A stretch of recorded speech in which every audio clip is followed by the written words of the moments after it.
KSR Dasu తనకు తెలిసిన ఓ తమిళ డిస్ట్రిబ్యూటర్కు తన రాజయోగం కథను చెప్పి ఆ చిత్రం తమిళ హక్కులను 50,000 రూపాయలకు బేరం కుదుర్చుకొని 5,000 రూపాయలు అడ్వాన్స్గా తీసుకున్నారు కేఎస్ఆర్ దాస్. అప్పటి వరకు అందరి సంగీత దర్శకుల దగ్గర డోలక్ వాయిస్తున్న సత్యాన్ని తన సినిమా రాజయోగంకు సంగీత దర్శకునిగా అవకాశం ఇచ్చారు కేఎస్ఆర్ దాస్.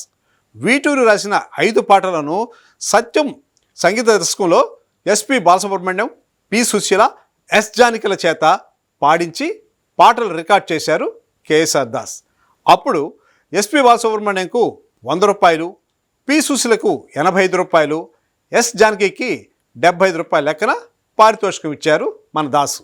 మేకప్ యువరాజు ద్వారా కాంతారావు, రాజశ్రీ, వాణిశ్రీలను రాజయోగం సినిమా పూర్తయ్యాక పారితోషికం ఇస్తానన్న కండిషన్తో వారిని ఆ సినిమాకు హీరోయిన్లుగా బుక్ చేయించారు. బెజవాడలోని జైహింద్ థియేటర్ అధినేత దోనేపూడి కృష్ణమూర్తి ద్వారా ఓ మార్వాడే డిస్ట్రిబ్యూటర్ దగ్గర 2.5 లక్షలు ఫైనాన్స్గా తీసుకొని దోనేపూడి కృష్ణమూర్తి పేరును ఆ చిత్ర నిర్మాతల్లో ఒకరిగా పేరు వేశారు. 1968లో రాజయోగం సినిమా విడుదలై హిట్ అయింది.